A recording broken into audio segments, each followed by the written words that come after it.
Assalamualaikum warahmatullahi wabarakatuh. Di video kali ini saya akan mempresentasikan tentang sistem evaluasi distance learning. Nah, evaluasi adalah bagian penting dari pendidikan yang mempunyai tujuan menilai kontribusi yang diberikan oleh suatu sistem pendidikan. Tujuannya biasanya untuk mengetahui sejauh mana pengajaran dan pembelajaran mengarah pada hasil yang diharapkan dan standar yang dapat diterima. Istilah evaluasi menunjukkan hal-hal yang berbeda dalam konteks yang berbeda. Kadang-kadang mengacu pada penilaian siswa untuk tujuan pemberian nilai, kadang-kadang untuk penilaian sistem pendidikan yang lengkap. Nah, dalam prinsip-prinsip dasar evaluasi pendidikan jarak jauh atau distance education, salah satu concern adalah assessing students atau penilaian terhadap siswa.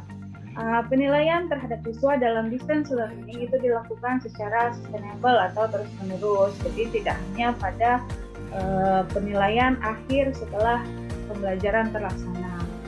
Dalam menilai siswa di konteks distance learning ini, penilaian progres siswa secara terus-menerus adalah yang paling penting untuk memastikan mereka sudah siap untuk menghadapi examinations atau ujian.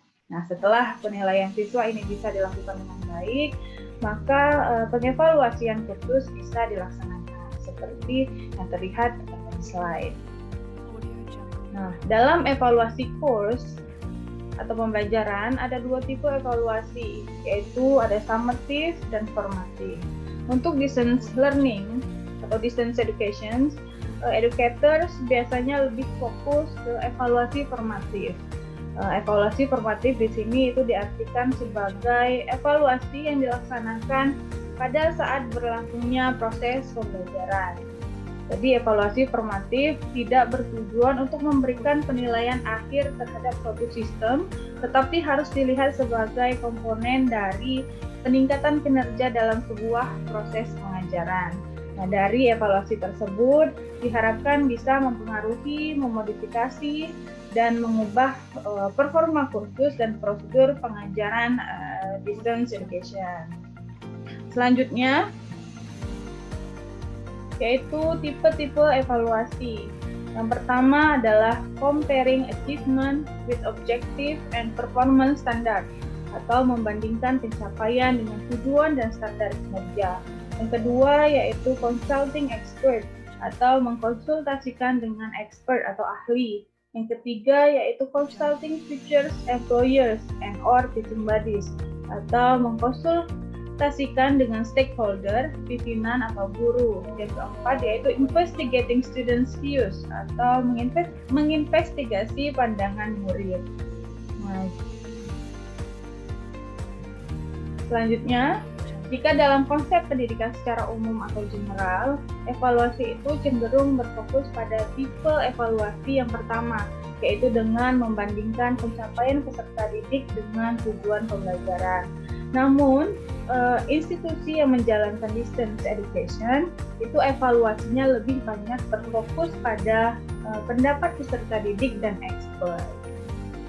Untuk distance education, untuk institusi distance education yang sudah mapan, itu biasanya menerapkan prosedur evaluasi yang sophisticated atau mewah, yaitu dengan memakai developmental testing sebagai bagian dari langkah awal evaluasi formatif.